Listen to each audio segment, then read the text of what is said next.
My name is Kevin and welcome to the first next episode of Happy Hour Japan. This is going to be a whole awesome podcast thingy where we talk to you about awesome Japanese things. But, you know, me just by myself, it wouldn't be that fun, so we gotta have our trusty gaijin. Hey!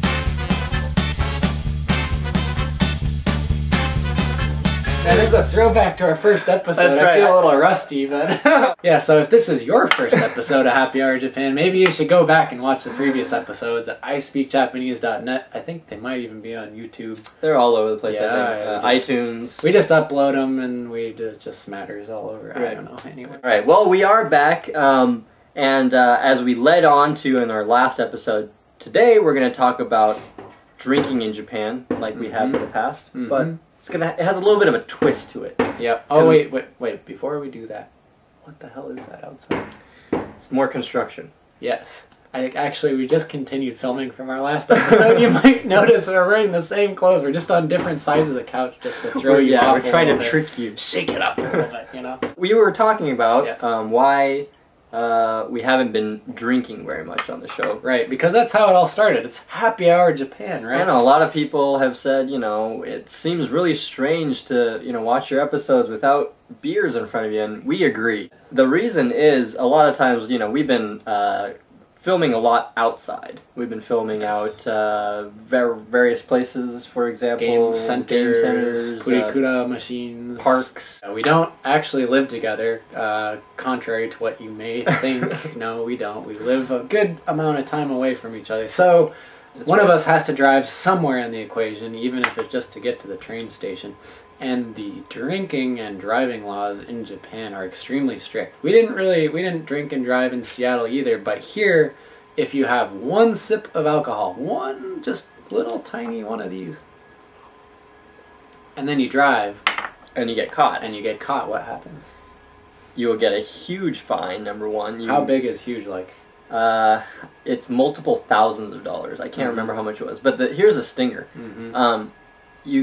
You could get arrested. You'll definitely pay a fine. You'll get some mark on your driving record, where, you know, if you crew enough of these, something horrible happens. Yep. What do your buddies who are riding in the car with you get? Yeah, this is even worse. Anybody who has a driver's license who's riding with you also gets the same penalty because they could have chosen to drive. Right. You almost want to volunteer to be the designated driver if... I never do, but right. But you know, sometimes some people are motivated to not drink because they don't want to get caught. Right. Which brings up another interesting point. I talked about this way back when I first got here, before Aaron moved over here, and I was talking about driving in Japan. I was talking about taiko services. I love these. They're really cool. Very interesting. Maybe they have them elsewhere. I've never seen them in America. No, they should have them. That's a great idea. They don't. Yeah. So, say you go out for drinks, like we are at a bar, say Aaron drove, and he decides, you know what, I don't want to be a designated driver, I want to drink after all. So everybody else is having fun, why can't I have? I never get to have any fun around here. Yeah. So he gets plastered. So what happens? Well, he can't drive, none of us can drive. Can't ride a taxi because Aaron's got to drive to the immigration office tomorrow. Yeah, and he needs his car the next morning. So you call up the taiko service. The taiko service guy comes up. It looks like a taxi cab, basically. Almost, yeah. A small taxi. A small taxi cab, but you don't get in that car. You get into your car in the passenger seat. A guy takes the wheel. And he drives you home, and the taxi follows you so that he can pick up the guy who's driving. Usually two guys in the taiko car, right? So if you've got one guy who's the driver and one guy who's going to drive your car home for you with you riding in it. So it's basically a paid driver service just for the purpose of getting drinks outside. Getting drunk drivers home.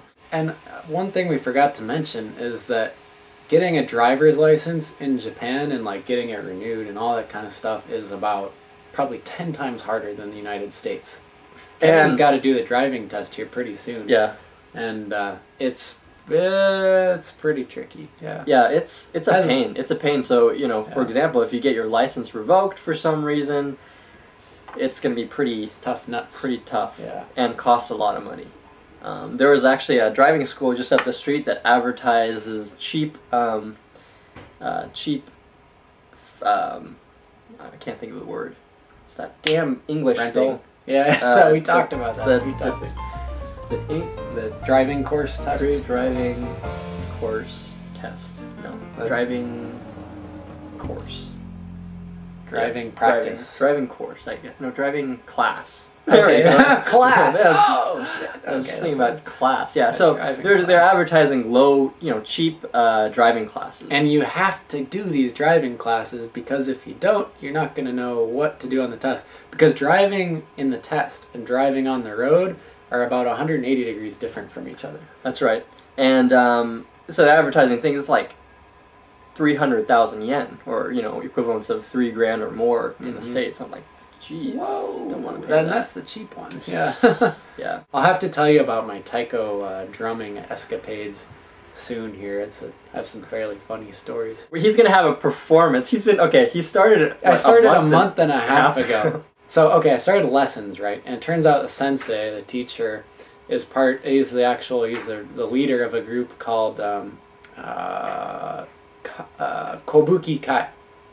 And it's not like a world famous, it's like a local group or whatever, but her mom, my wife and her mom are always like, oh, everybody around here knows Kobuki Kai, like, you gotta get your shit together, because, sensei is gonna ask you to join the class, and I was like, no, but he actually asked me to, like, join the group, so now I'm not only in taiko class, but I'm a taiko band member, which is really cool.